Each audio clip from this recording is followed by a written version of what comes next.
I'll just light up the fucking audio. Alright, welcome to this week's episode of Fraudcast. Today we have a guest, Mr. Nick. He is Republican. I believe you're a Trump supporter. Yes, and I do. We are about to have some conversation about topics. We're all Bernie supporters, if you guys didn't know, so... Oh, yeah. Yeah, perfect. Excited. So what's the first topic we got going? We got healthcare, taxes... Yeah, let's just start with healthcare. I think, probably. I think it is the most, or technically the most, like, pressing issue to voters. Yeah, it's like a fair place to start. Yeah. What is your take on healthcare in America right now? I think healthcare is something that is like, I think it's okay right now, but I just think it's best left alone rather than the government trying to control it. I view it almost more as a business than I do as a commodity that's like essential for I just don't think it needs to be government made and produced, I guess. Okay, awesome. So would you stand by do you think healthcare is like a right or a privilege? I don't think it's a privilege, but then again, I don't know if it's a right that's given, because I think that in order to be able to, and I guess healthcare is tricky because it's either Medicare, healthcare, and like what that means. I think that people that don't have the money or like simply just cannot afford for healthcare, I think that they should have government help with that. A public option. Yeah, a public option. But I don't think the public option should be the only option, and that's where I disagree with Bernie in the fact that I don't think that one option should be the mandated for everyone else to follow. Okay, so you more think that the government should have an option, but also people should be able to retain their ability to keep it. Exactly, and which we already have right now, which is Medicaid, I think, and that's like for people that can't afford it, that they can file for that. I just don't think in Obamacare, and I think that was one of the more positive reasons why Trump took back some of the mandate that you have to buy it. I just think it should be an option rather than forced. That was my biggest issue with Obamacare. Actually, was that it wasn't actually a government health plan. Like, they weren't really helping you that much. They were just saying, okay, you have to buy this private plan. And not actually having the government give you coverage. So it was like a huge lie that people weren't expected, and then it was way harder to actually get Obamacare than they said it was. It still left millions of people. And it's so interesting because all the Democrats now are still just oh, we gotta build off of Obamacare. We gotta thank Obama for it. Just no. It was just such a terribly done half measure that was just a lie from the beginning. And then they basically just went oh, good enough. The Democrats are still trying to act like it's the route we need to go down and continue on that path. And even I don't agree with that. And even more ideologically, I don't think the government or anyone should be able to tell people what they have to or cannot buy, or they're forced to buy this. And I just don't think that's right. It's your money, you worked for it. You can choose how to spend it. I don't think you need to spend it on something that's mandated by the government. Yeah. Okay. Well, I'm just gonna come in and say I support Medicare for all. Yeah, I personally do too as well. Yeah, which is the Bernie plan, which you were just talking about, which is. It would eventually phase out private insurance, so everybody gets on to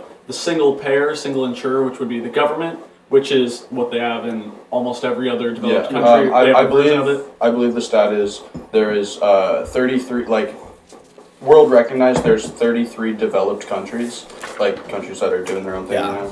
Only that many.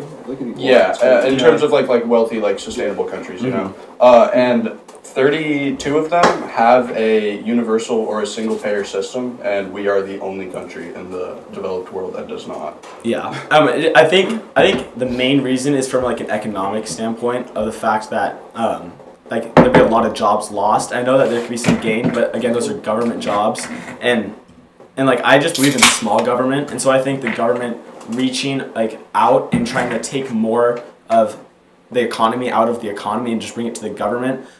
I think the idea of Medicare for all, it's free, but at the same time, I think the money that's missing from the economy is going to have to be found in taxes, and I think that's where the main issue with it for me is that I think people should spend their money on private insurance rather than being forced to pay with taxes for something that may or may not be the most beneficial system for America. Well, it's actually proven though that it is the most beneficial because the countries that have a single payer, they spend half what we spend. We're spending twice as much. Yeah, Canada's a good example. They spend half per capita. They spend half what we do. Everybody's covered. There's no out-of-pocket expenses. So you go to the doctor, you don't pay anything. Yeah, you pay more in taxes, but what you pay in taxes is way less than what you'd be paying to a private insurance company. So everybody's paying way less. You get more coverage, and they have better health outcomes. So we're basically getting our ass kicked and all the like. And I understand the reasoning behind the single payer and the system. And that idea, but I think the thing is, you look at the tax breakdowns and you think about where those taxes are coming from.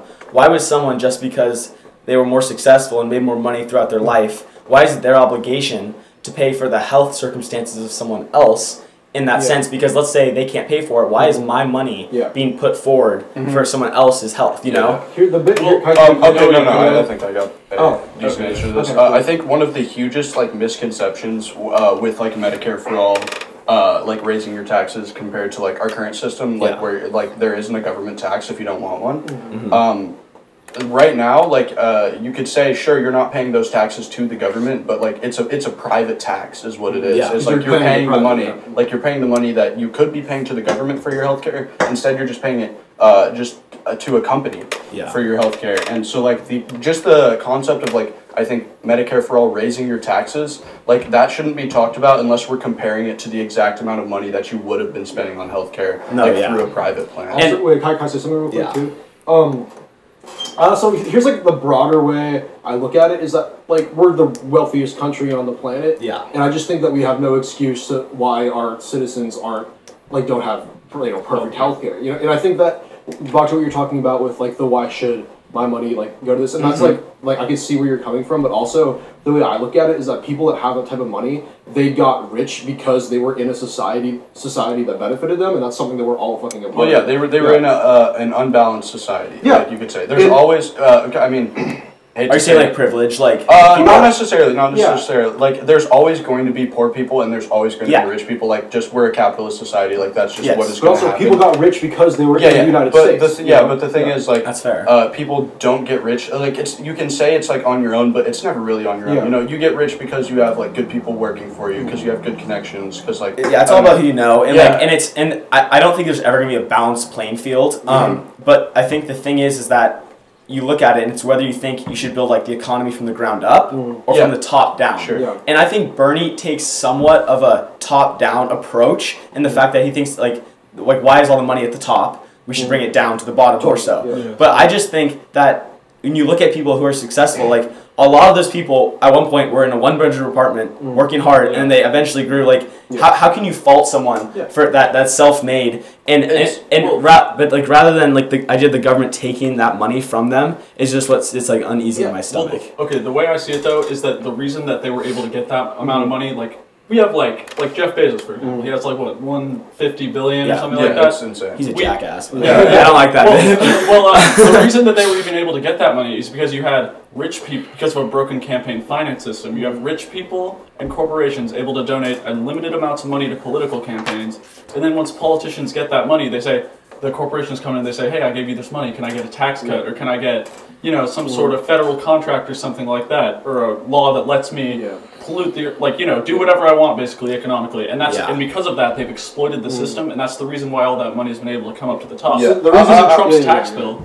I think like to bring it down to like literally the most basic level, like when it comes to like getting super rich. Nobody makes it without using publicly funded stuff. Like nobody makes it without like you can't have a business like that delivers stuff if you're not going to drive on like public roads. Exactly. You're going to be using like all sorts of like publicly funded things, roads, bridges, blah blah blah, whatever it is. But like you need in America to be successful, like you have to take advantage of like publicly funded stuff. So like sure, like you worked for a lot of that money. Like if you're super rich, you had a great idea, like you had a successful business that helped a lot of people. Awesome. Like you deserve to be wealthier than almost everybody else.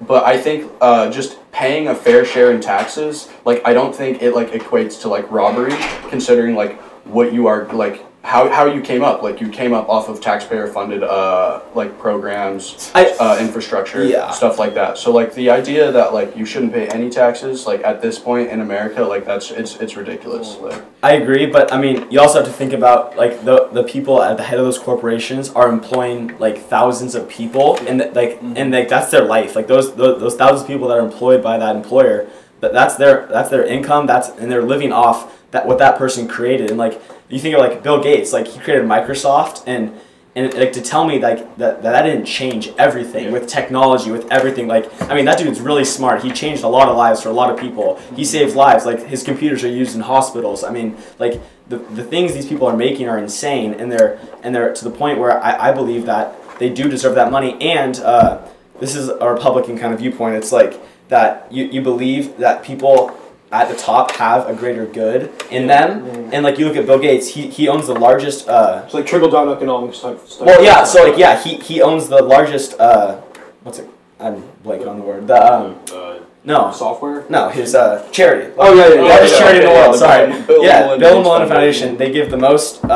He's giving like I don't even know like $20 billion, right? And he helps kids all over the world. And I just think like that, like if you're gonna take money from him, like okay, he's just gonna give less money to charity and helping these people. And so yeah, I have actually an exact counter argument to that. The idea that he would give less money to charity if he were taxed more is like ridiculous, because since he started the Bill and Melinda Gates Foundation, his net worth has gone up by like over $10 billion. So he's not actually like losing money as is. Like he's making money while he has this foundation going on. So like if he were to be taxed, like oh well, he's still been profiting since his retirement and like since starting to donate. I don't disagree with the fact that he's still making money, but I think that it's unfair to say that if like with Bernie's plan, he wants to cut billionaires like net worth in half within 15 years. I found that on his on one of the sites, and so I just think about that, and I think like I don't think I'd give as much money if my net worth was cut in half to a charity and helping these people, and so that's just my argument. Is it for a majority of his charity? Is it? It's all like a lot of it is not even in the United States. Yeah, it's mainly not. Yeah, so I don't think so. That's part of the problem too. My huge issue with it is like people are like willing to donate outside of the U.S., but like let's take a look at our own country, like the place that you came up in. Like Flint doesn't have clean water. Like poverty is rampant. Homelessness is a huge problem. Homeless veterans exist. Like it's all stuff like for the richest, most successful country, this shouldn't be happening. So when we're the richest planet on the nation. I just think it's an excuse.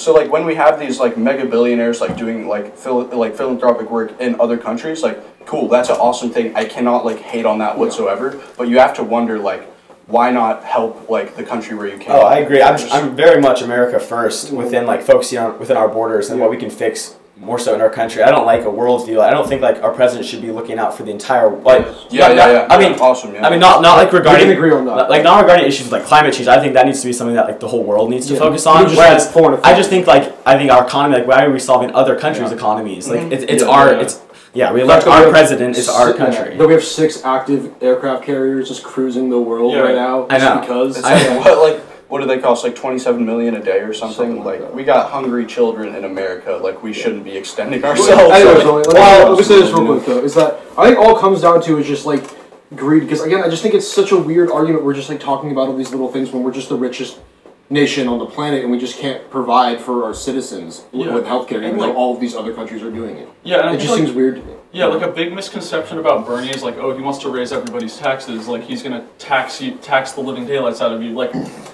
he's really talking about a lot of it is like relocating the money in the government. So like we're spending more than the next 10 countries combined on the military for no reason, really. Yeah. Well, I mean, we're the biggest. I mean, like threat. Like most countries have an issue with us, and we're the world police at the same time. I mean, we're a bigger threat to every country than they are. And that's what I'm saying. So I think at a certain point, I mean, since we have to recognize that we are like the biggest and most. I mean, we have the most money out of any country on this planet, and that.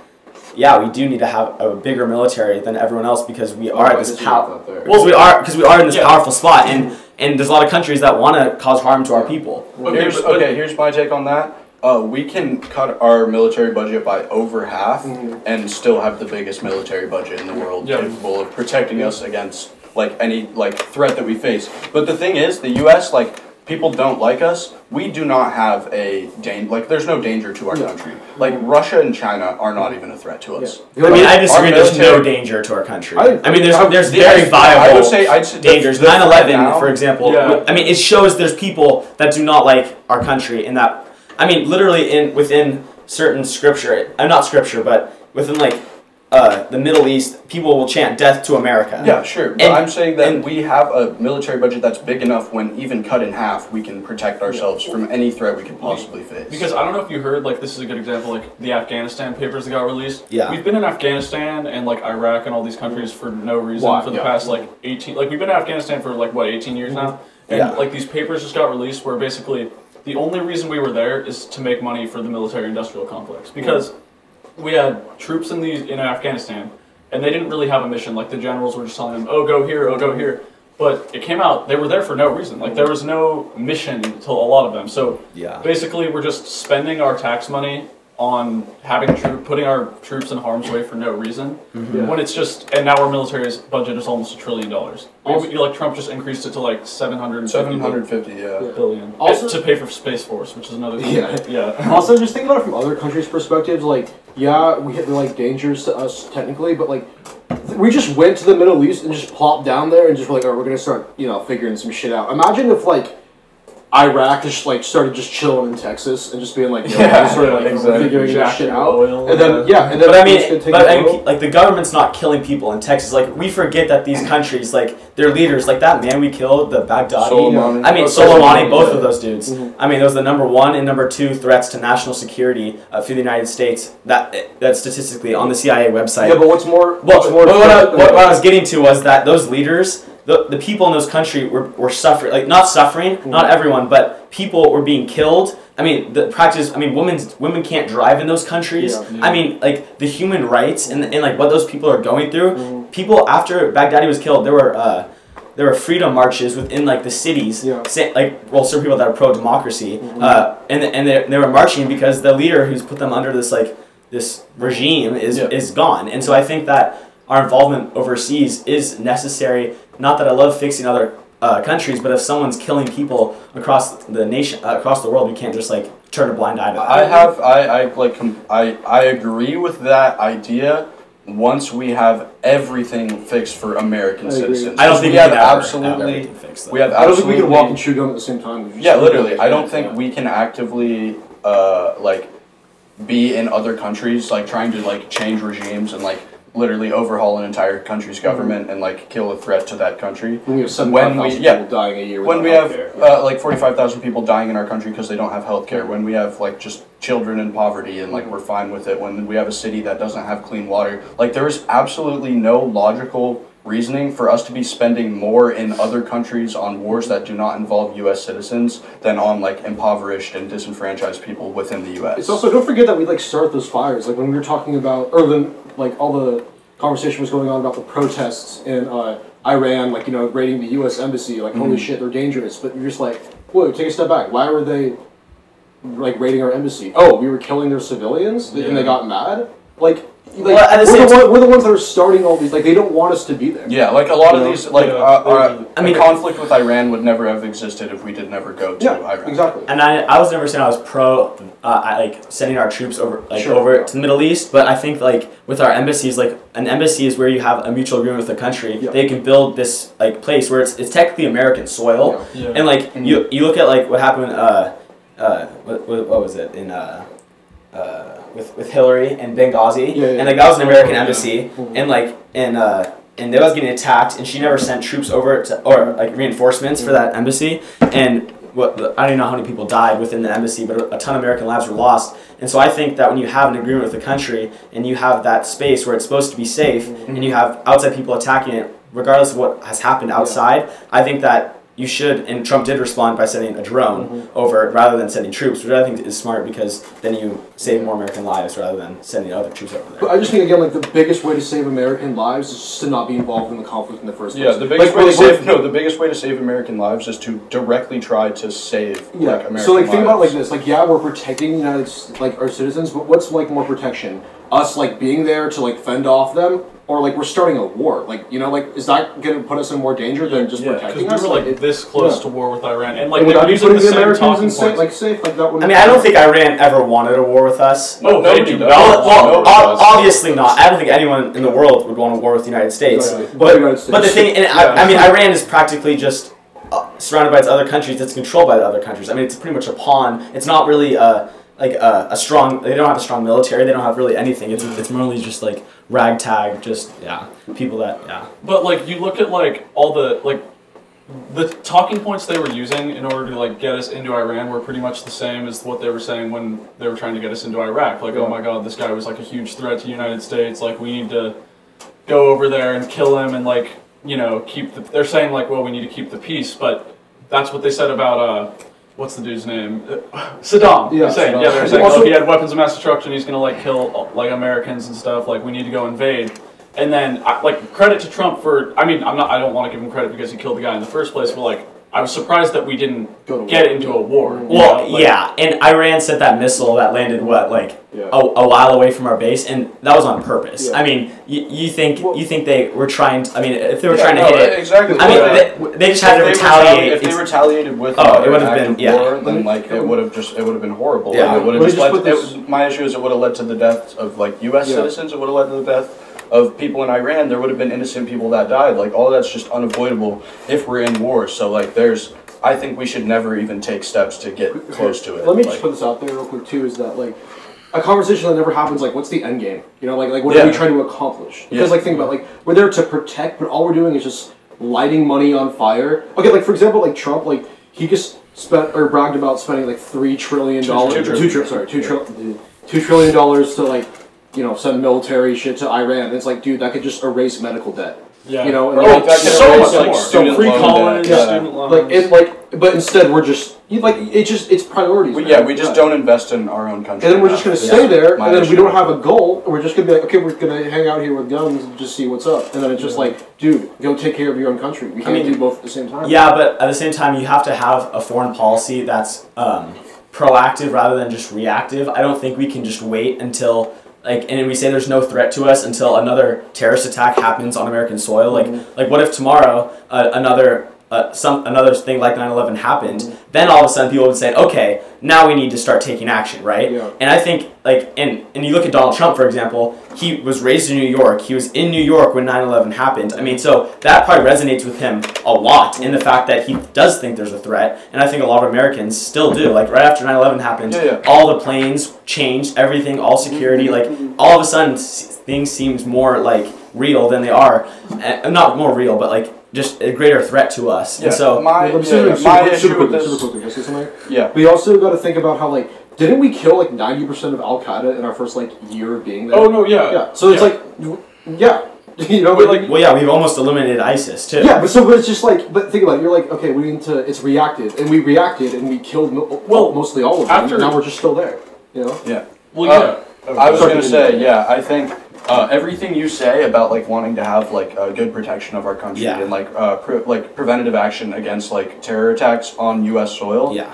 I think that is all completely possible, even if we cut literally hundreds of billions of dollars from our military budget. Like, ours is that much, like, more inflated than the rest of the world's, that, like, if other countries are able to prevent, like, stuff like that from happening in their country with a military budget that's, like, minuscule compared to ours, like, obviously we have, like, everything in place, like, we have all of the systems down, like, we can cut our budget massively. We can take ourselves out of a bunch of other countries where we really have no reason to be there, and we can be completely fine and equally as protected as we are now. I think right now, I think our military budget is as big as it is because of corporate greed and less because of an actual need for the military defense. industrial complex. You have to agree there. I agree, but at the same time, and you say like countries are doing just fine protecting their land with like a lot less budget. I mean, look at all of Europe, for example. I mean, all the European countries, they're like I guess second to the United States and like some of I don't know which countries exactly, but I mean they're doing fine economically. But you look and there are a lot higher rates of terrorist attacks on their soil than in the United States. Like we've had 9/11. Is that foreign though? I mean, I just think that none of them are by state actors, is what I'm saying though. It's like it's never like something that can actually be taken to war. It's always just like people. But again, single attacks that are like people are dying, like bombings. Paris, for example. I mean, those countries are allowing people like free flow. Like in the European, you can go through countries so easily in Europe. Like when I travel there, you could just go from country to country, no passport. Sometimes like you can just get in. Yeah. And I think like that gives a huge threat. That has nothing to do with like the actual military though, because like that's not something you can prevent with like the army. Also, just let them deal with it. They're powerful; they can handle their own issues. You know? Like, yeah, exactly. So when it's like singular attacks like that, I don't think that's like representative of a need for military defense budget increase or like keeping it where it is. Just because stuff like that is gonna like it's bound to happen no matter what. Like a lot of them are like done by people who have been living in that country for years. Like we have domestic terror attacks from people who like are U.S. citizens, you know. Yeah. So it's like stuff like that. Like it's impossible to predict in a way, and like you can't really have your military be like a guiding force in stopping it. So. And the fact of the matter, we're the most dangerous country on the planet. Everybody else, you know. Like, well, at the same time, we're dangerous, but we're not just we're not inciting violence with countries that are peaceful and pro-democracy. Well, think about our enemies, though. Yeah. I mean, Russia is a communist country that revolves around like the fact that they're not a communist country. Like that's not fair to say. Soviet? That they're a communist country. What are they then? The means of production are not owned by the people. They're just fascist. Yeah, it's like a fascist authoritarian dictatorship. Sure, a dictatorship, but like those people that are running that country are not like inherently good people, you know, and they don't have. They're equally as corrupt people in every other country. Like it's a common theme of people at the top being corrupt and not having the best interest of their citizens. So but then you look at Donald Trump, and he's like them. Yeah, but he's not a politician by any means. He's a businessman. And I know there's a lot of greed in business, but at the same time, do you think that he and the fact that he isn't a part of politicians has played less than kind of the draining the swamp idea? No. Okay, wait, no. I definitely do. And that's where I disagree. And that's why I think that Washington has reacted so poorly to Donald Trump being in office, because I, for sure, if I was a politician, I would not like someone coming in and say, you guys are corrupt. I want to drain the swamp. And I would not like that. And so that's why I think the Democrats on the left side of the aisle get so angry at this, because I would not like that either. And I think that Trump has done a good job of calling that out in some regard and like making it like clear that yes, like there is a lot of private money going into like things, whereas like Trump was made he self-funded a good amount through his campaign. I would actually love to talk about. I'd love to get into like a full like discussion about like big money politics. Yeah. Okay. So going back to kind of like the military thing. Yeah. A lot of the reason why we even like are in these countries a lot of the time is like oil and like natural resources Granted, that's not the official reason, but that's just like... Yeah, no, well, that's not what they say, obviously. Actually, Trump does just go out and say that sometimes. Trump put the former CEO of ExxonMobil at Secretary of State after he received a bunch of money from them. He's got the neocons, Pompeo and Bolton in his ministry. Well, Bolton's not there anymore, but they were like huge neocons. And then, Trump received $361,000 from the coal industry, and then he put a former coal lobbyist at the head of the EPA. So, like, when you say he's draining the swamp, he's literally becoming the swamp. No, in addition to that, Trump, between his 2016 campaign and, like, what he's done so far in fundraising for 2020, he's taken $6.3 million from big pharma and health insurance companies, like throughout both of these campaigns, and it's like the only thing that's come of it is 7 million people like losing their health care. Well, so when you say that he's draining the swamp, like if you actually look at who he's getting huge donations from, who he's appointing to his cabinet, like all of these are just like obvious examples of corruption. Well, okay, and it's corruption, but then we should focus on the policy. Like why can corporations give them money? Right? So that's the thing. It's like if it's allowed, and like obviously private insurance is going to support Trump. How could private insurance say, okay, Bernie, we're really going to get behind you. You're going to fire all of us and have us not have jobs. Yeah, exactly. Yeah. So that's where I look at it, and I agree with private insurance. So therefore, I don't mind that they're giving them money, because obviously you can't get behind a candidate that's going to say you're not going to have a job in 5 years. Do you see this as a conflict of interest, though? Like, do you see him taking money from private insurance, like, changing the way he thinks about healthcare policy? That's every policy with every politician ever. But does that make it good though? I don't think private endorsements, but at the same time, how can you run a campaign without them? Bernie has all small dollar donations. Yeah. Every one of Bernie's donations are small dollar. Well, he takes union PAC. Yeah, he takes union PAC money. Yeah, I just think that it's happened so much throughout the past that I don't think you can point at Trump as the issue. Yeah, I mean, it's everyone, you know. And so certain corporations. I'm not a fan. I hated Obama personally. Yeah, Obama was a horrible president. Completely corrupt. I mean, just didn't get much done. Honestly, exactly. Did nothing. Completely corrupt. Killed a bunch of civilians in the Middle East. Didn't give Flint clean water. And I'm so like Trump is very similar to Obama to me in the way that he's not an advocate of change. Like, everything has stayed the same. Really? Yes. Our economy has stayed the same. Yes. I mean, how? Yeah. How can you even say that? We've added 4 million jobs. Unemployment's at the all-time low for Black, Hispanics, and minorities. More people are employed. And when you think about it, like people, I think the way wealth is accumulated is you get a job and you work hard. And I think at some point, like with Ronald Reagan's famous quote, "Pull yourself up by your bootstraps." Like at a certain point, you have to look at people and you have to know that like life's not easy. Like you're gonna have to work. You're gonna have to make money. And I think that letting people get off free by saying you'll get a government paycheck instead. I'm not for like free handouts. I'm for literally just a welfare state. What is free college, free healthcare? It's equality. Why is kindergarten through 12th grade free to everybody?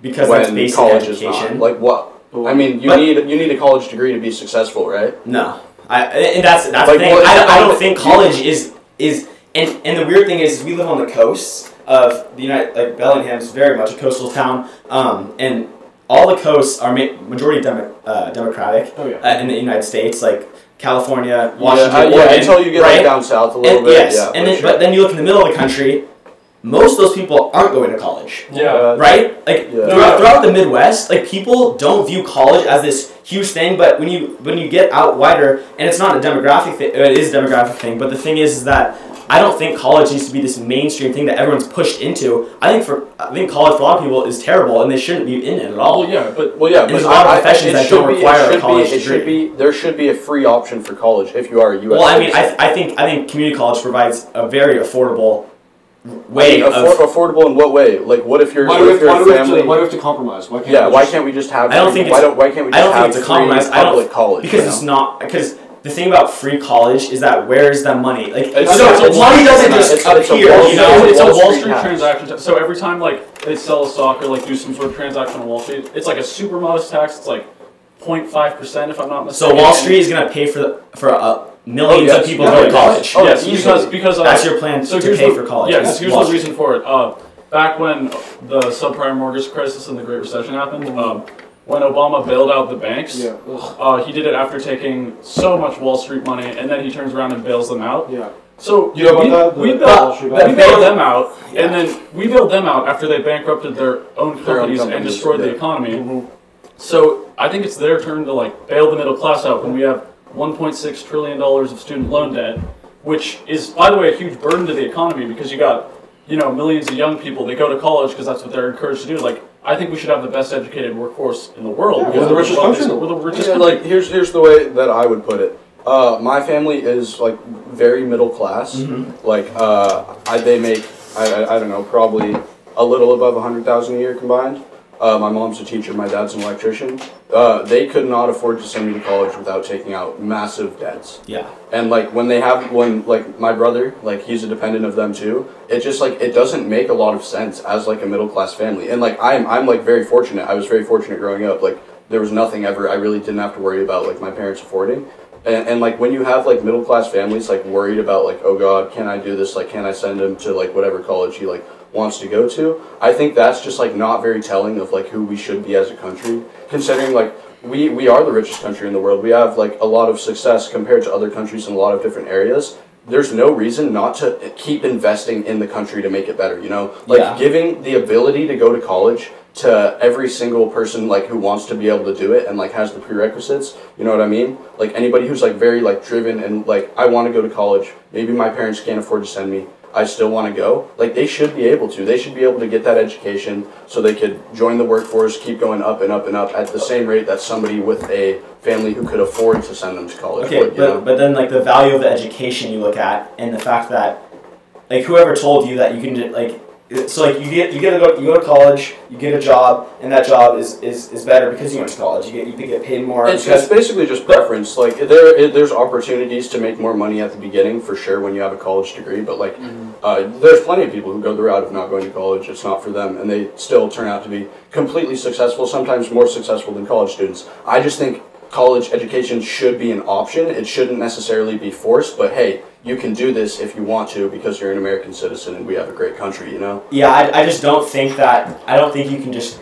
I don't think each person should have like the entitlement to get like a super high paying job. Like, I don't know, I don't think people are entitled to have this like amazing education that costs a ton of money. Like these colleges, well, it doesn't even cost that much. I mean, it does. I mean, these huge universities they build all over the country, like, that costs a lot of money to run. And I know they make a lot of money, but at the same time, like, the value of education, if you just let everyone go to free college, I mean, well, then everyone's on an exact even playing field coming out into the workforce. And so if you look at it... That's the most capitalist way to do things, dude. Is it? It creates competition, yeah. Yes, but at the same time, it's devaluing education. Well, what's your evidence for that, though? It just inherently just like affects poor people too, because I mean, like if you just can't pay for college, you just can't go to college. And it's super like counterproductive to like charge these people like ridiculous amounts of money that they can't afford. Yeah. When we already have like the most amount of money out of any country, why are we charging the people that have like no money or like because they're a private university and they can't. What are you talking about? Public universities. Yeah. Okay, public too. I mean, private universities should exist. I mean, like private universities.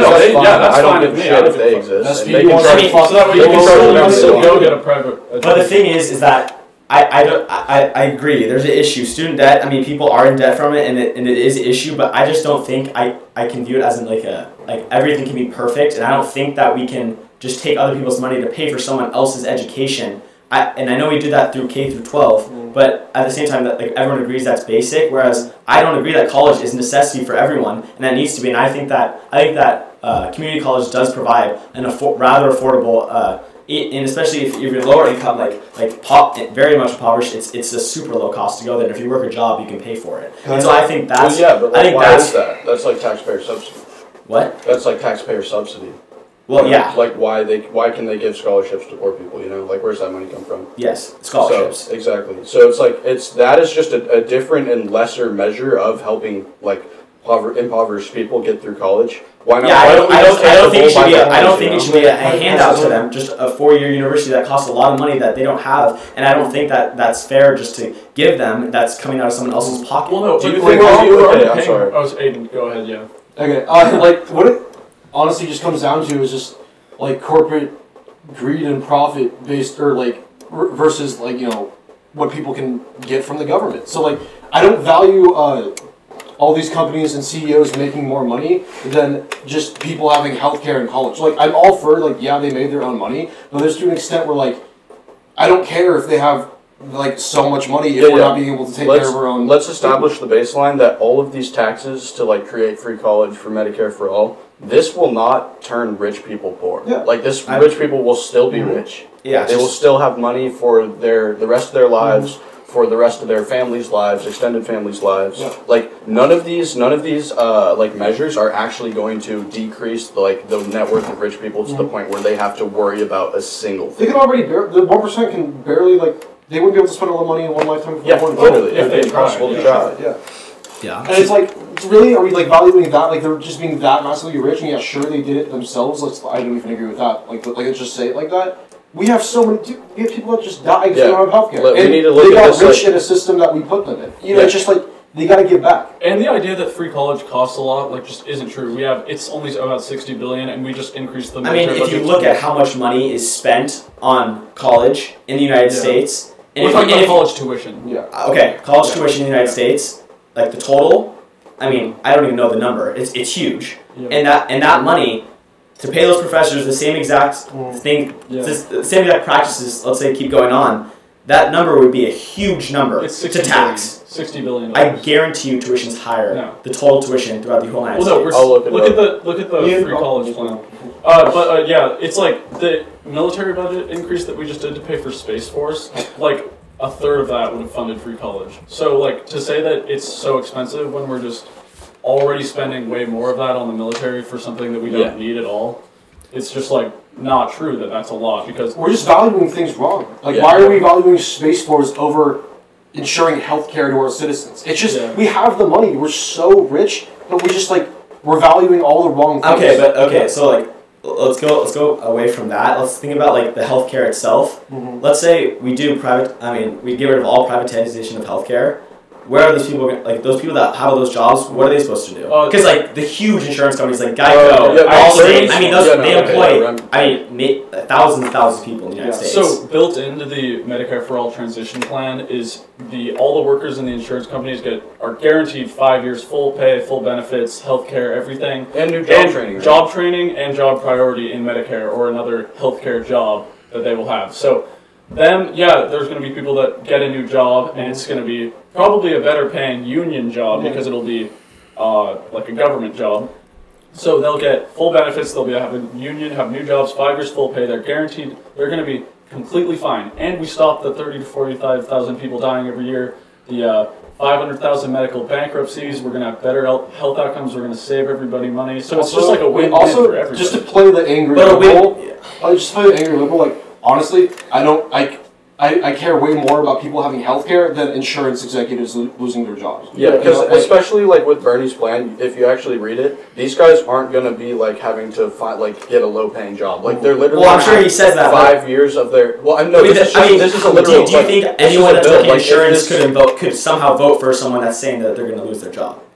How could someone that's working in insurance vote? I don't think it literally doesn't matter. They won't, because it doesn't matter. Because he's taking jobs. Amount of the population that they won't vote for them not voting for Bernie would not even make a change in him getting elected. I also think already healthcare is an insanely evil practice. Yeah, it's morally bankrupt. You're literally like paying out of your ass for health insurance to be like, I don't know if we're going to cover that. It's people finding profit in sickness. Yeah, that's what it is. And I think healthcare should be a human right if you're in a developed country. People are profiting off. So I don't think there should be people profiting off of sickness, the sickness of poor people. Martin Shkreli, just profiting. I mean, people have to make a living. Those doctors, everyone that works in the healthcare system, everyone in the healthcare system has to get paid. And what I'm saying is that's a big number.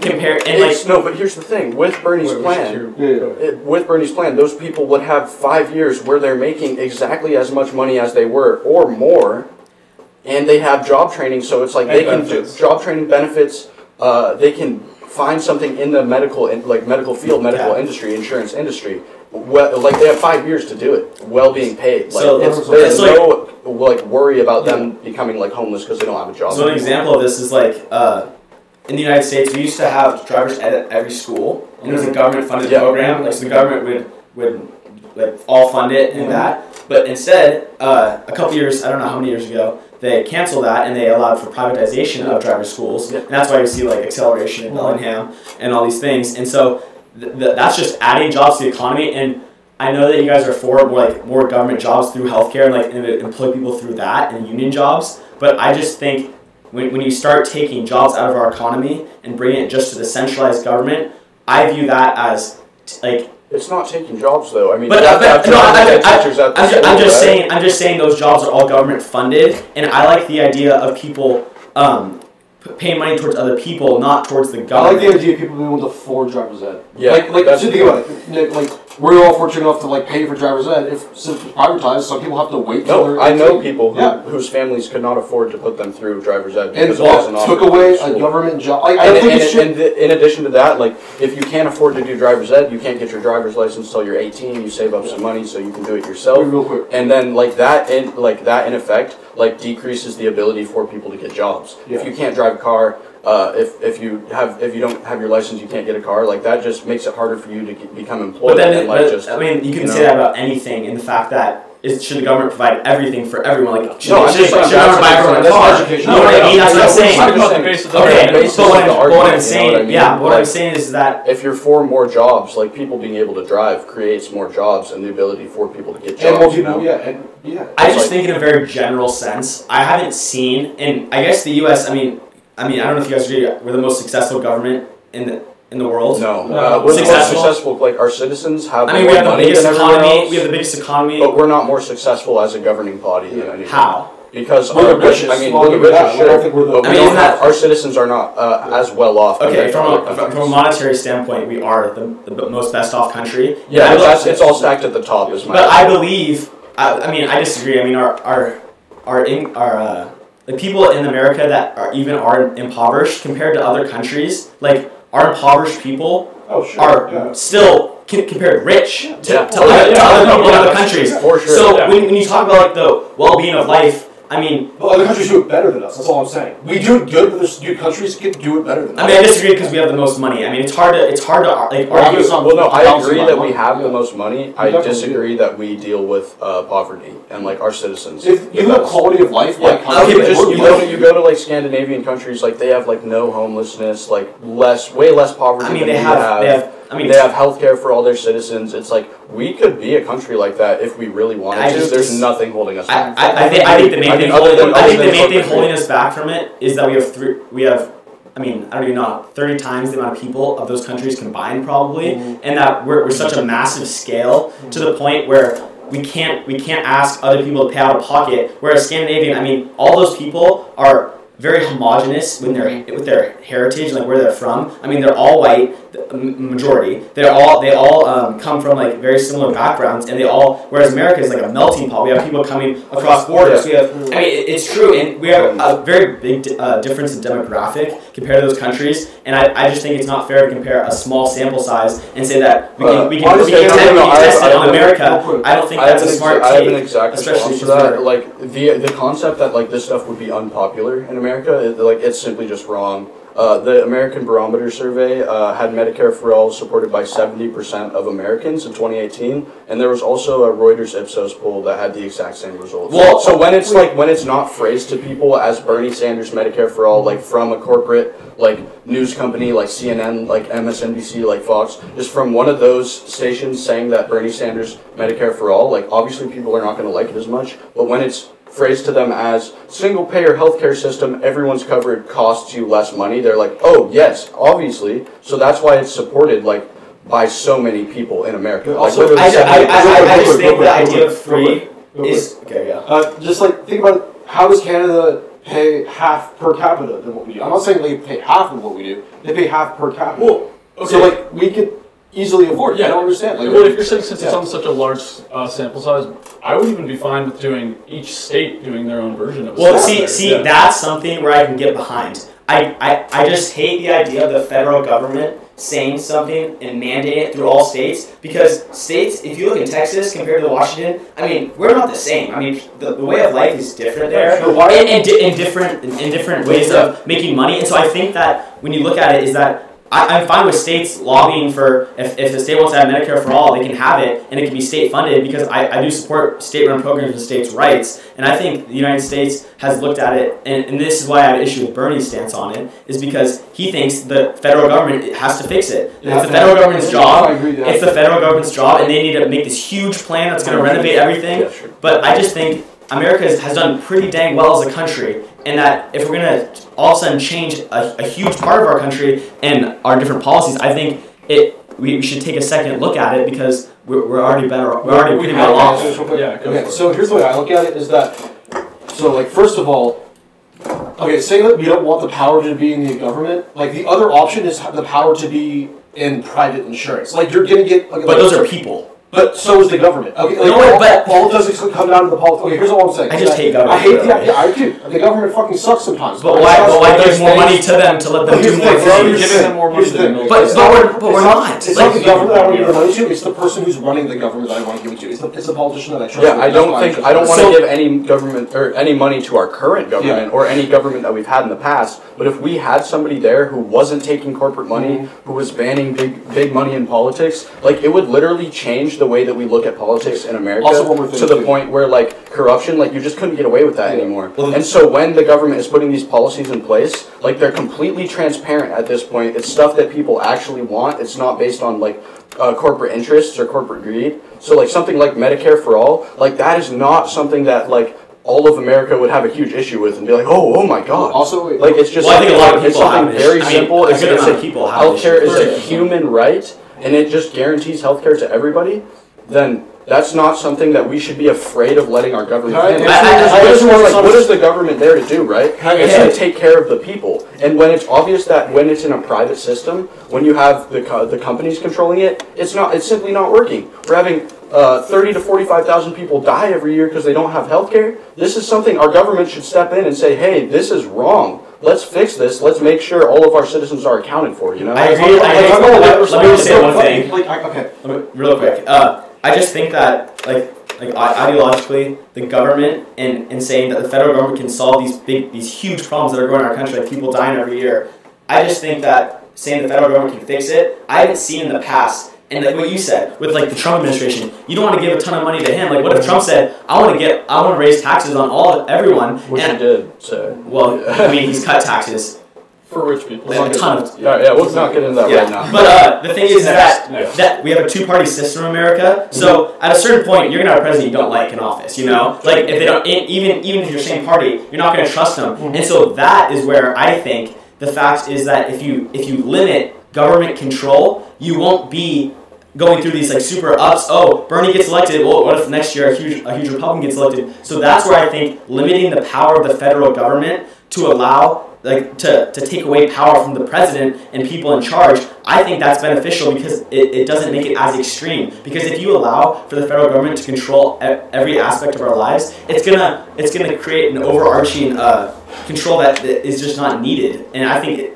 deregulation has worked pretty well for America, and I don't think having the government interfere with it is really something that I'm for. Can I respond to this? Yeah. So first of all, I just think it's not everything that I want the government to control. I just think it's healthcare that... healthcare, college... Real quick. Let's talk about healthcare right now. Going back to it, it's like, can't trust the government with it. We can't trust the insurance companies that are already fucking people over. Like this entire idea that we can't trust the government, but all the private sector has the best interest of the people in mind for healthcare is ridiculous. Also, I wanted to say this earlier, but talking about why would it work with states' rights? It's because it needs to be changed at a federal level, regulating the private insurance in the first place. Because if you just leave it up to the state, then all the private insurance still exists with the lobbyists and shit, we're not going to be able to get anything done. Well, I disagree. I think that if a state majority, I think Washington, maybe for example, a majority agrees on they want Medicare for all. I think that can be voted and passed, and if the federal government allows for them to make their own healthcare, but currently it's not. And so I think that that is a more proactive stance rather than saying we're going to have free for everyone federally and it's going to be this huge tax plan. I think you should look more locally and think where we can work on this rather than making it some national. As long as private insurance exists, though, it will never have the best interest. As private healthcare insurance exists, they'll never have the best interest for the people. Let's move on. Also, we can hop around. We haven't talked about this a lot. Yeah. Okay. Also, sorry, I'm drinking a lot of fluids and I'm going to pee again. Okay. Alright, can I just say one more thing? Sure. Let's do the last thing before. Okay, yeah, so it's just the government won't be able to handle our healthcare or whatever, the federal government, but Medicare is already a single payer plan that's offered by the government, and it's by far the most popular health insurance. Oh yeah, even if you don't have Medicare, you still pay for it. That's what I'm saying. It's an option. I just don't want it to be the only option. Well, but that's my take on it. That's really all it is. I just don't want it to be the only choice. Yeah. All right. I'm not trying to convince you or anything, but just so you know for your own information, with Bernie's plan, private healthcare is technically still allowed to exist. It just can't double cover. Something that is covered on Medicare for all. You can't have a private company that's doing the same thing, but you can have a private health insurance company for anything above what you're given in Medicare for all. So it's not stopping you from going above and beyond with private insurance and getting more coverage for stuff. Yeah. So it's still allowing that to happen if you want. It's just it's so comprehensive that there's really no reason to get more health insurance because you're covered for everything. You can see every doctor. But that's what I'm saying. There's no need for private insurance if you have a government mandating that everyone has the single payer system. Exactly. That's true. Yeah. Awesome. So that's just where I don't. Yeah.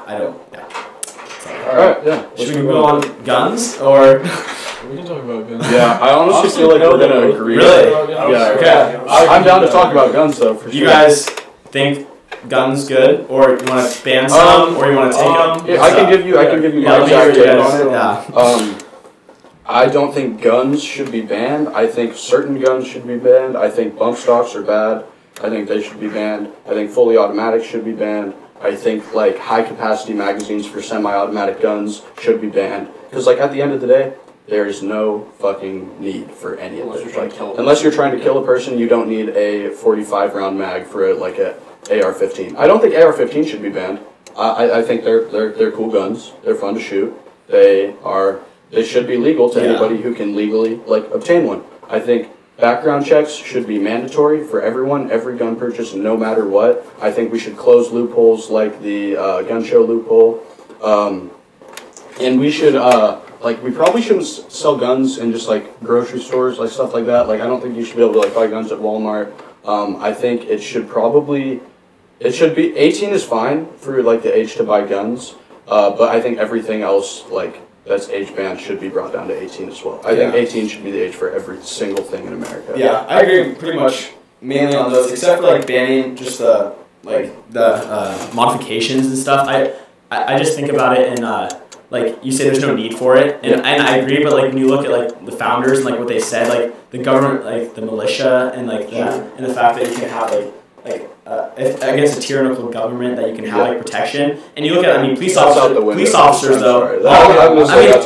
I disagree. Well, here's the thing. I really actually disagree. When there's kids dying, it's happening. I say fuck you to the power people that wrote the fucking I don't care. I was yeah, the militia or whatever. The government's not going to fucking turn on its people. Yeah, there's not.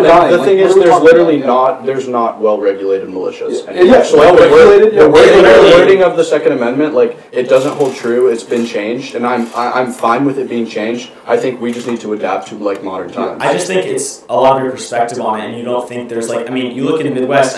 There is people with almost a well-regulated militia in Virginia. When they tried to pass like a gun ban in their state, the Capitol building, there was about like 20,000 people that came with their guns. Yeah, dude, we have nukes. Also, what I'm saying is why we disarm our civilians? We're not disarming our civilians. I'm not for the disarming. I just meant like taking away modifications. If there is a well-regulated militia, I'll give them guns. I don't care as long as they're well. If there's a militia somewhere out there and they're well-regulated, I've never seen a well-regulated militia. You know. Yeah, and so I'm just very for just. I don't think the government should be taking people's guns. I agree with that. I don't think anyone should take away someone's right to defend themselves, and it's right to prosper. Why should your life be threatened? I think we can all agree that Beto O'Rourke is the worst. He's an idiot. Hell yeah! What's Bernie's stance on guns though? That's where it's pretty basic. It's just like background checks. It's background checks are already in check, except for like the loopholes. Well, they're just not universal. Is the thing. The one thing. Universal. Every registered gun seller has to go through background checks. Loopholes is the thing. Closing loopholes, making it so everybody takes a background check every time they buy a gun. Yeah, that just can't be argued with. Yeah, everybody, Republicans support that. It's just, it's the most simple way. Yeah, and I think there should be no NRA money taken by any politicians. But any organization. Again, should be publicly funded completely elections. Yeah, I think elections should not be taking. You agree with that? There should be no corporate money in politics. Yeah, I just don't think. I think it'd be very hard because our campaigns are so weird compared to other countries. Like our campaign process is like pretty much the second the president gets elected. Oh yeah. The next, all right, who's going to run next? You know, and it starts right away. But you look at other countries. They do it in like 2 weeks. Yeah. I'm not really for that. But when you look at our election process, it's going to cost a lot of money to run a campaign over like 3 years, pretty much. Yeah. You know what I mean? And so that's why I just think like. That's why I think it should be no corporate money. But why should you be in like that government position if you literally can't like muster up the support of the people? I just don't think it's possible to run it without that amount of money right now. Have you heard of Yang's democracy dollars? Yeah, dude. Yeah, that's the genius idea. Literally giving the people like the choice of who they were going to donate to a campaign. Yeah, everybody gets $100, and the people get to pick who they want to support. I'm pretty sure, but at the same time, isn't that kind of that pretty much just takes out. It just takes away corporate greed and. That's pretty much just voting then, because if everyone gives their money to someone, then that person's going to run a more successful campaign. Yeah, exactly. So then people say that they pick who runs the more successful campaign. Yeah, so but then what's the point of even voting? We pretty much vote, and then because you still got to run the campaign if you're giving the money. Like, you have to make people want to vote. I mean, if one person receives way more money, it's a very much slated campaign. People get to choose. Yes, exactly how it should be. If they're supported by more people, they choose by voting. Well, they choose the candidate, not the amount of money that they get when they run. Yeah, it's the ability to campaign and spread the message. I think that would also skew things.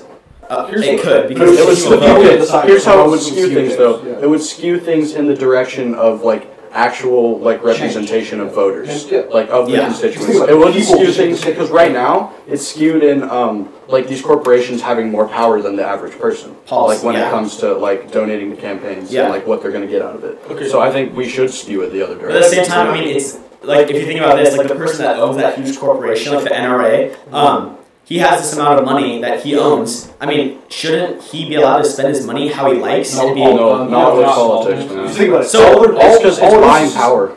Buying power. Why are we giving them that money in the first place? It's not just to be like friendly. It's to support their campaign. Yeah, no. It's because you scratch my back, I'll scratch yours. I'm giving you this money because you have my interest in mind. Yes. That's not good. Because corporations could just give them money. Like, think about like big tobacco and shit. They just support all these like politicians because they know that they're gonna deregulate things and then their business is gonna be like benefit. Yeah, benefit. Okay, why do you think Donald Trump says that climate change isn't real? It's because of the fossil fuel money. He has so much fossil fuel money. Rex Tillerson, fucking Secretary of State. He puts all these fossil fuel people in his administration. He's taking Wall Street money. He's then turning around and giving those people a position in his cabinet. What do you think? How do you think they're going to handle it? I think almost every issue in politics. Okay, what I think it should be is like, everybody, if you file to run for office, you're given a baseline amount of money by the government, and then I think there should also be publicly funded campaign. Yeah, so publicly funded, and then I think also there should be like a democracy dollar thing on top of that, so that the campaign, so everyone starts out on a level playing field, and then whoever gets more support from the people gets more money. But so from the people, so would people have to fund the campaign, or the government would fund people's elections? So like basically, like with democracy dollars, you're like given a cut of like I think it's $100. Yeah. And you can give that, like, that's not, like, money that you work for. That's just, like, that's given to you to spend on campaigns. So where's the money coming from? It's going to the campaign. It's public money. It's just from, like, the government. So the government's going to start paying for people's campaigns? No, it's the people. Because, like, people give money to the government. This is, like, the weird thing. Is, like, the government doesn't exist without us. We give them all of their wealth. We're still giving the choice. No, exactly. So that's the weird thing is that... Exactly. Is with this, though, this is, like, bringing the power back to the people in a way. A small group of people. Because you're taking the money out of the government. It's giving it back to the people to then decide who they support, compared to right now where it's just companies having more influence than people. So by like taking like money, sure, it's tax money from people. I don't even know if it is. It might just be like tokens or something. But it's like taking tax money from people, giving it back to them, and in turn they get power. Well, it's not giving it back to them. It's giving it to a campaign. Yeah. But it's giving power back to the people because then they create like who the more powerful candidate is, who has more support, who has more money. It's by the people. Yeah. So it takes power away from places it shouldn't be. So again, we agree that there is issue with like corporate money in politics. Like I'm not for that, but the thing is that I think it is a reality, and I wish we could change that. But I don't think the way to solve it is making the government pay for people's campaigns. I don't think the government. It's not. It's the people. But the government taxes. Yeah, taxes are people. And it's $100 per person. Okay, but such a tiny. Why even use the word taxes then? If it's just because it is government money.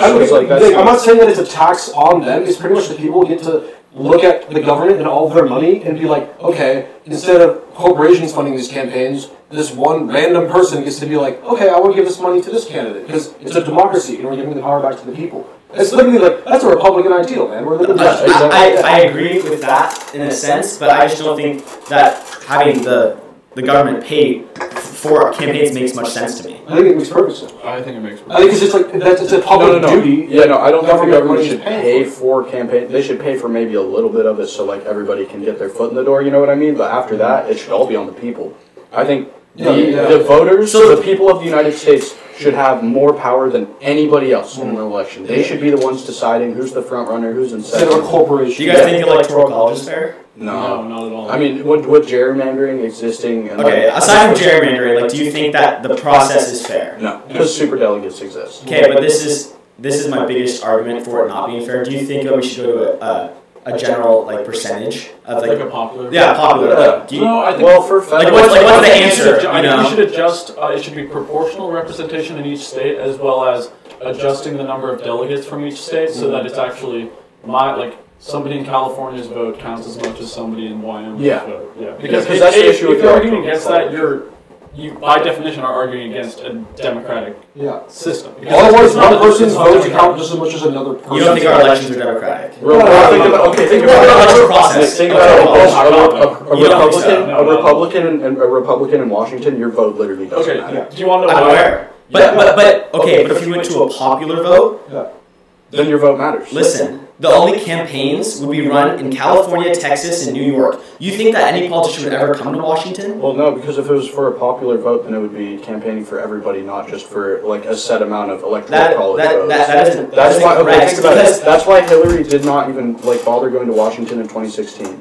It's because she knew she was going to win it by default. She didn't have to even try here. If you had to go for the popular vote, then you would actually have to campaign for everybody, and you couldn't just go for a certain because a lot of how people running campaigns do it is they're literally just going to a state to try to gain support from people from their own party in a state that just has a high population compared to trying to get votes from Democrats and Republicans, trying to make yourself actually look like a candidate for everyone. But but the thing is that states in the Midwest that have, I don't even know how many people live in Wyoming, for example, right? Yeah. So, but if you make that a popular vote, and just by whoever has the higher percentage, again, those states would just be, all right, well, you don't matter. No one matters except for California, Texas, because because the percentage of our population, such high percentage, it's all cities, it's all big corporations.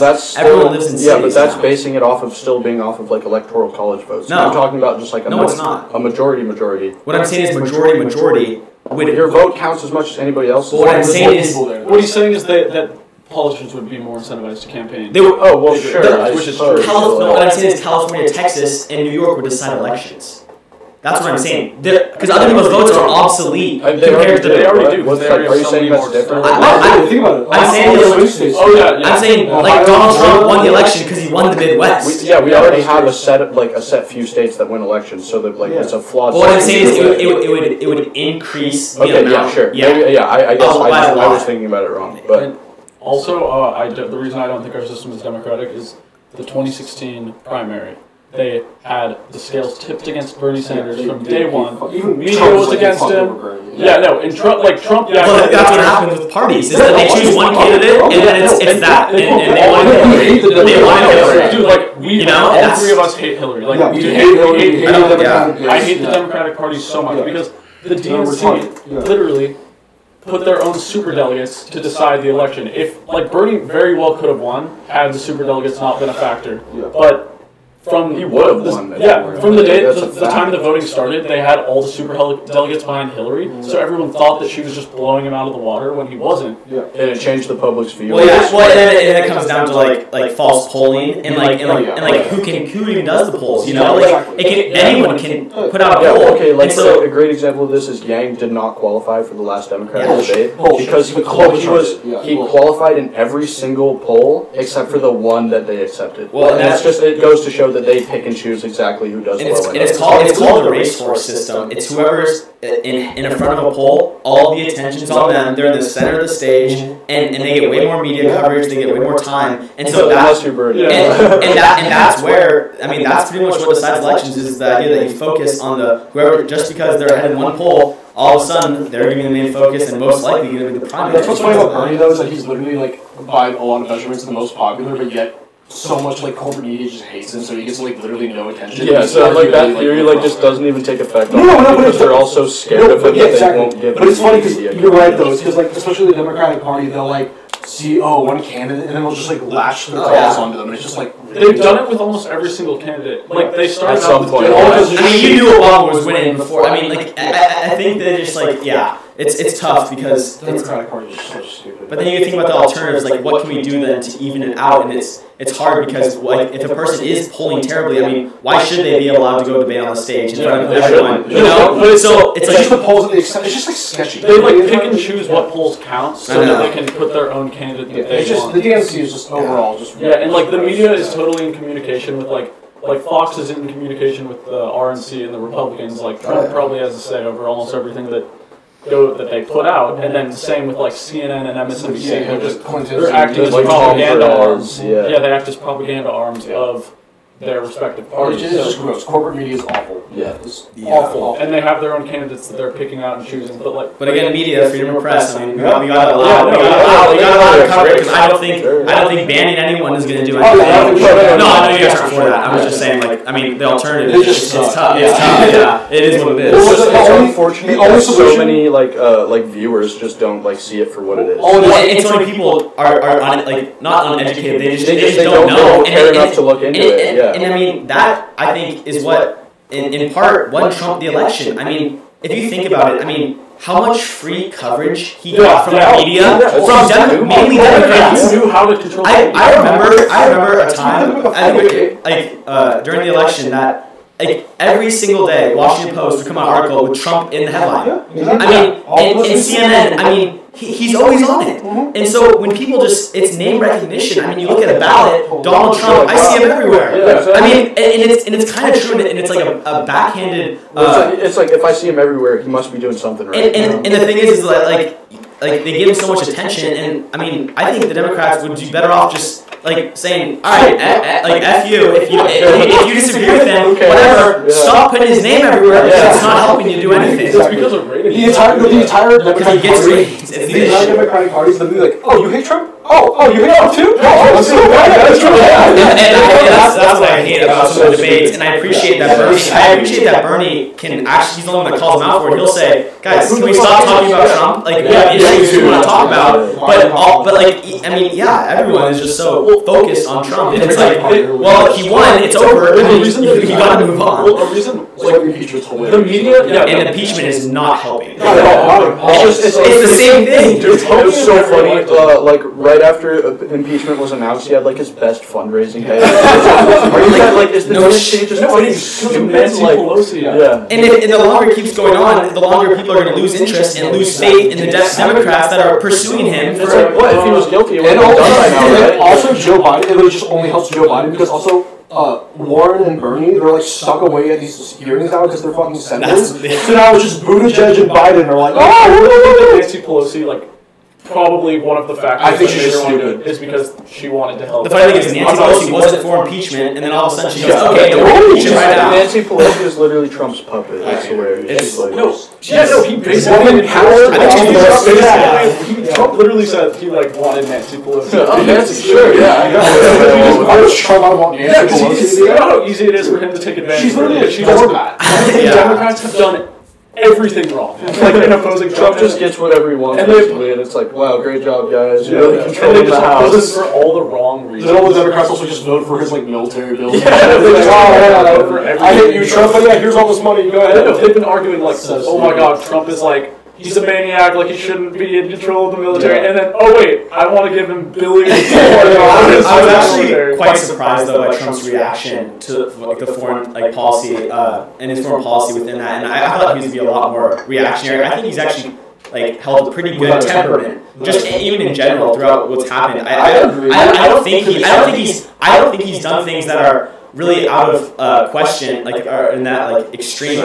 I think he's made pretty good choices. What he's done with his foreign policy, I think, is just stayed true to like everything you expected from presidents in the past. And like nothing's changed. Nothing's escalated. And he's for bringing troops home, and he has lots of. But he said that he brought troops home and said an airstrike. So yeah, in the primary, he was like, you gotta take all the troops out, and all of his Republicans were like, how are we gonna do that? He's like, just take them out. They just shouldn't be there. But now they're just still there. Yeah, and he increased drone strikes by 432%, and he's killing a bunch of innocent civilians. So like, every president is a war criminal because they're just terrorists, basically. Like they're just overseas, just bombing innocent people and killing innocent people. Yeah. And like Trump is no different. He's just It's just he hasn't done anything like worse than Yeah.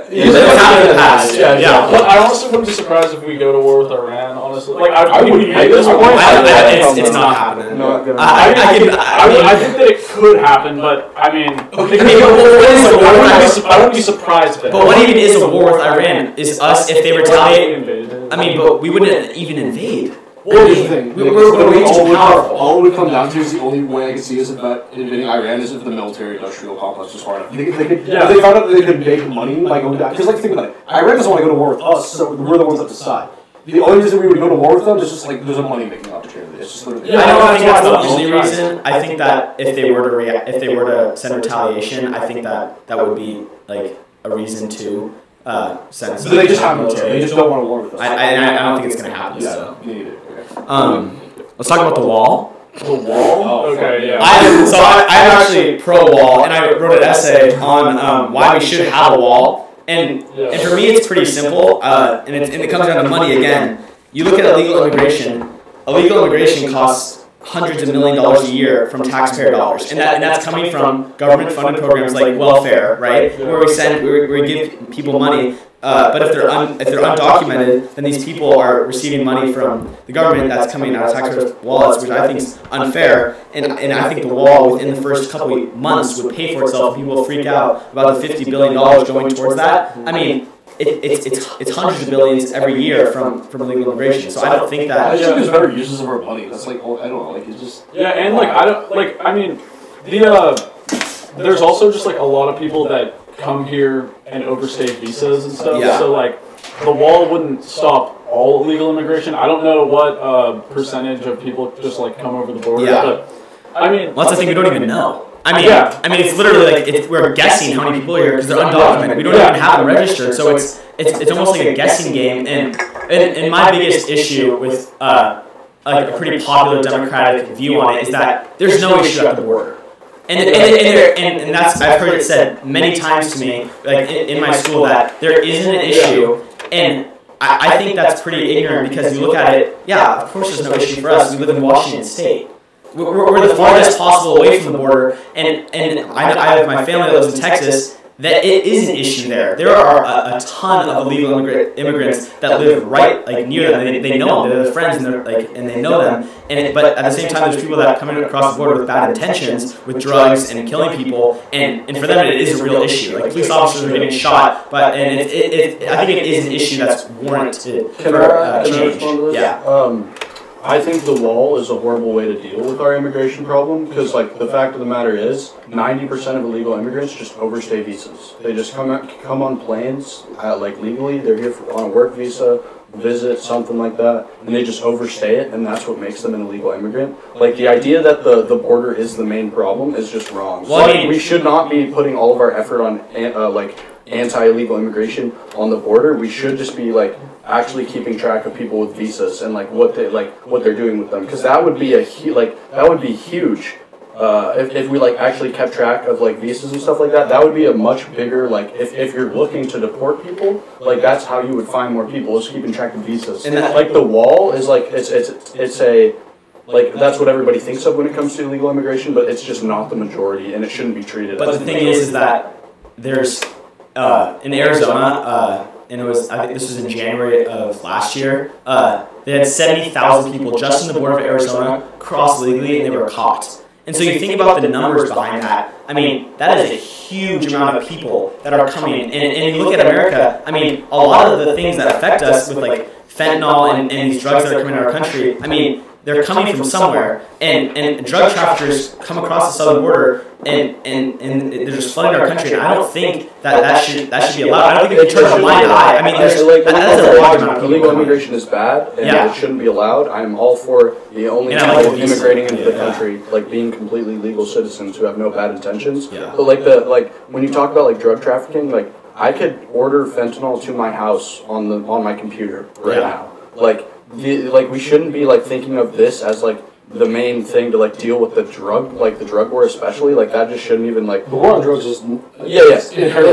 But like we can talk about that later maybe. But like we shouldn't be thinking of the border as like the biggest like even problem when it comes to like illegal immigration, and we should be focusing our efforts in other places. I think like wanting to spend a lot of money like on a border wall, like it's just he's proved like how ridiculous it is. Like it's been what, like 3 years? He hasn't done shit. Like well, I mean, portions of the wall have been built. But like it's not happening. You know what I mean? Like Mexico didn't pay for it. It's being paid for by. I think if it gets another 4 years, it will happen. It's being paid for by. I think it's going to happen. I don't think it will happen within his first term. I think if he gets elected another. Like if this wall were to be built, it would be paid for by tax dollars, and it's an obvious like half measure to the actual problem of illegal immigration, considering it's not even attacking the majority of it, and like it's the only thing that we're doing, you know? So like, if we want to talk about illegal immigration, let's talk about visas, let's not talk about spending taxpayer money on a wall. But again, the cost of illegal immigration is so massive. I think a wall taking out those, in one state, 70,000 people in 1 month being caught. Did you see the videos of people who were like literally, like they made a game of climbing over the wall? Like they got down to like 18 seconds or something. Like it's not going to actually stop people who want to jump over like just a physical thing. Like if you want to talk, for sure. But if you want to talk about illegal immigration, like do something that's actually like an like a futuristic modern solution to the problem, not like literally just a wall. Like that's just dumb in my opinion.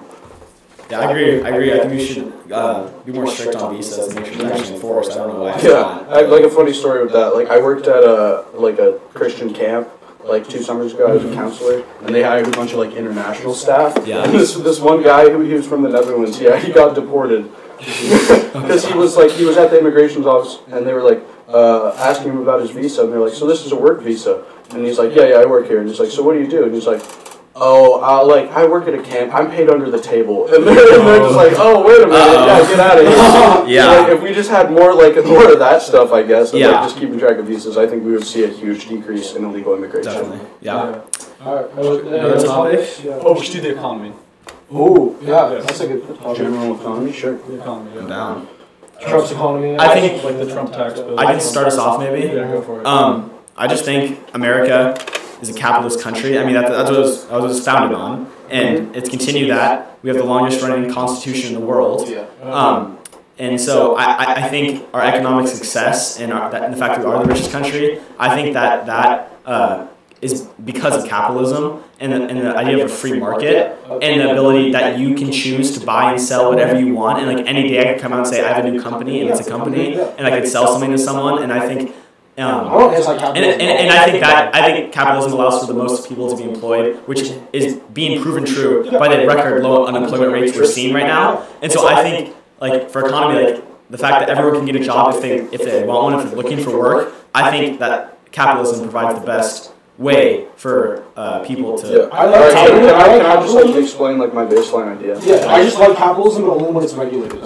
My opinion is I'm all for capitalism on top of bottom lines. So like in my opinion, capitalism should exist after the richest country in the world makes sure that its citizens have their basic needs met. I actually want to push back on the idea that we're a capitalist country. We already have socialism for rich people, and it's basically a corporatist system, because you look back when... I think that is capitalism. That is capitalism. The idea that the government... Free market capitalism, laissez-faire, would be like, you know, no government help to anybody, you know what I'm saying? But when, like, you got Obama bailing out the banks after they destroy their own companies, like, that's already socialism for the rich. Or we do trillions in tax cuts for the top 1%. The word bailing out is used a lot in, like, politics, and it is bailing them out, but in a sense, like, for example, like, Trump bails out all of America's farmers. Like, that's socialist, right? Right? But so, like, think about it, but... I mean, those farmers are feeding a majority of America. Like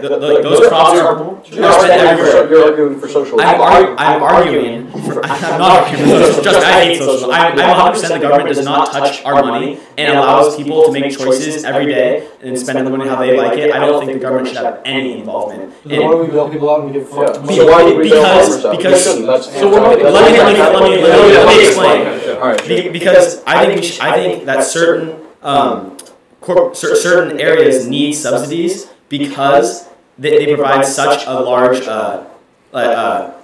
boost to the well-being of Americans. Like those farmers, like people wouldn't be fed without those farmers. I'm not saying, but healthcare already is being subsidized. But you guys want to make it a general plan. I agree for subsidies and through welfare and Medicaid and stuff like that. But I just don't think an overarching plan to change everything is good. I just think we should. So, like, you are then somewhat of a socialist then? No. Well, you're you're for socialist policies. You just said you're for Medicaid. You're for subsidies. Medicaid's been in place in America for a while. It's a socialist policy. It is a socialist policy. Okay, yeah. I don't want to retract that. Yeah. Yeah. Okay, but like you're for socialism in certain areas, then is what you're saying. No, I'm for government subsidizing areas. Yeah, that is a socialist policy. Okay.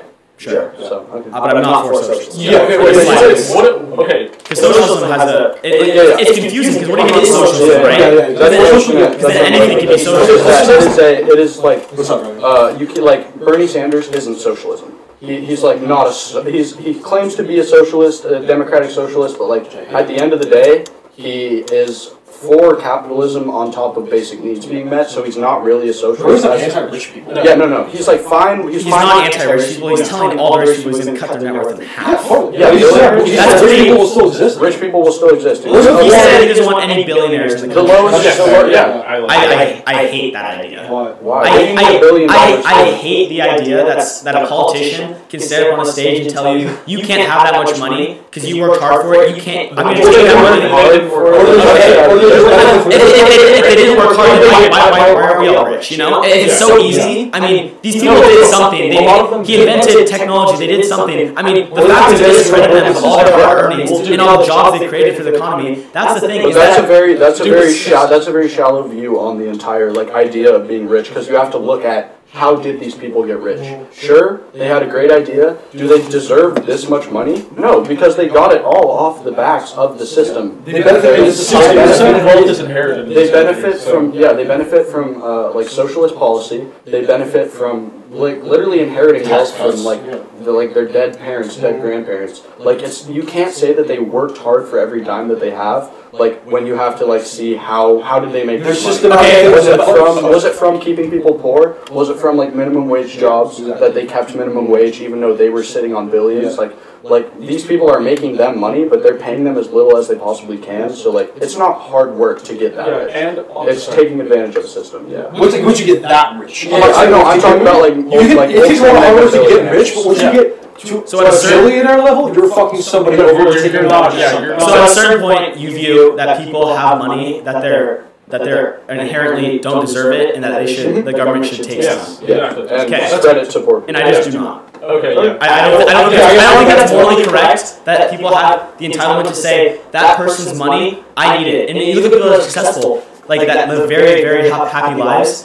The person that has 1% higher than income, he's not taking their money. You know what I mean? And that's the thing I'm saying is that I think that when you start taking people's money that have these huge corporations, you don't think they're going to continue to hire as many people? I mean, they're definitely going to start job cuts. I mean, my dad, for example, that's so much money out. It's not even. But what I'm saying is, let me explain this. Is that the basic economics is that if you take more people's paycheck, not paycheck, just their salary, if whatever Bernie's plan is that Bernie's plan is to cut taxes for small businesses. That is not his plan is to raise the taxes by almost 50% on raise taxes on rich businesses, on corporations. Okay, so what I'm saying is that those corporations are definitely gonna have to lay off people because of that amount of taxes that are going to the government. Okay, my dad owns a small business up in Alaska. Alaska raised their taxes on pharmaceuticals. My dad runs a pharmacy. They raised their taxes on pharmaceuticals. My dad had to lay off his head pharmacist because they have to get paid too much. Like he was running the business that close to failure. No, not at all. Do you not understand? I don't think you really understand how like business money comes in and it's paid to their employees, and you're not making huge profits every month. The thing is that if you expect corporations to be able to pay all their employees all the same amount of money, what with these huge tax cuts, it's just not true. There's less monetary money in their system. They're not going to hire as many people, and that's just going to lead to a higher unemployment rate, which is another issue. But you can solve the billionaire issue, but you're going to create another one. Is what I'm saying. But it's only the billionaires that we're trying to affect. In your situation, it's not like your dad would not be at risk if he was a billionaire. Because what I'm saying is so many people are employed by these corporations. No, for sure, but not their jobs are going to vanish. When you have $1 billion, you can't get to a spot where you will be out of money or like. I'm not saying these people are going to go bankrupt. I'm saying they're going to employ less people, which hurts the. You are wrong. I'm sorry, guys. How can you not agree? Less money that they're like that 50%. Because it literally doesn't happen. We have the lowest marginal tax rate compared to the rest of the developed world. You don't see people massively laying off their employees because their taxes are high. So you guys will not agree with me. Just look at a business in Germany. Look at a business in France. Their tax rates are way higher than ours. Especially on businesses, they still manage to keep more people employed than we do, and keeping more of their employees like. What do you mean more employed? We have a 3.9 unemployment rate. That's so low. But it's lower. But that's the U3. It's not the U6, which actually takes into account underemployed people. But I mean. But what? I just can't believe you guys can't agree with me on this basic. It depends though. What I'm saying is we have the lowest taxes on businesses in the world. In other places, they don't like that's not a problem. It's like businesses being taxed a fair rate is not a problem when it comes to keeping people employed. Like there's nothing to say that would happen here. But what I'm taxed, they're not going to take an L. What I'm saying is they're just going to hire less people. I can't believe you guys. So you don't think? So let's say you're running a business, a billionaire, and I'm going to take 50% of your money over time, whatever, over a certain amount of time. At a certain point, you're taking more money from their bank accounts, and the thing is that there's money in the business, and there's like that CEO's like personal bank account. We're talking about a tax on businesses, like not on the person. Like sure, he's super rich, so he will have a higher income tax, but like that's not the tax that's going to affect the business. You know, that's the fact. That's the tax that's affecting his personal. I'm aware. I'm worried about the fact that it's affecting the business. Yes. But I'm worried about that because I've seen that actually cause job loss, considering how much money. The businesses that are getting taxed at that rate have so much money, like so much profit overhead, like it's in hundreds of millions. It wouldn't change. It wouldn't. It wouldn't change. You're saying. I'm saying this kind of corporate taxation would not affect smaller businesses. It wouldn't cut into their. I'm not saying smaller. I'm saying lower the quality of living for the. Okay, the businesses that are being taxed would not have to cut lay anyone off because they're already making so much money that's why they're being taxed at that rate.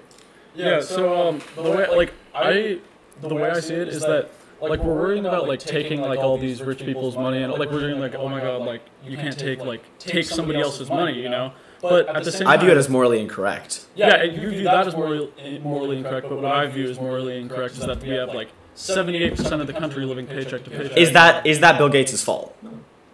Why is he paying for it? What? Why is he paying for it then? He's not. Well, but what I'm saying is if you're saying that these billionaires owe something to those people, it's their fault because they're evil. I mean, but then why are you having them pay for it then? Because they have all the money. Okay. Dude, 80 like what is it? Something like like the top 3 richest people in America have as much money as the bottom half. Well, I understand why you guys believe in socialism if you don't believe that if you take more money from businesses that they're going to hire less people. Because I understand why you guys are socialists because. It makes sense then, but for me, that is not. That's not true. That the fact that you have less money, you're going to hire less people. That's just a fact. It depends on how much money you have. It really, yeah. No, it doesn't. My dad did it, and same with it would be the same. You ask any business owner, they'd say the same thing.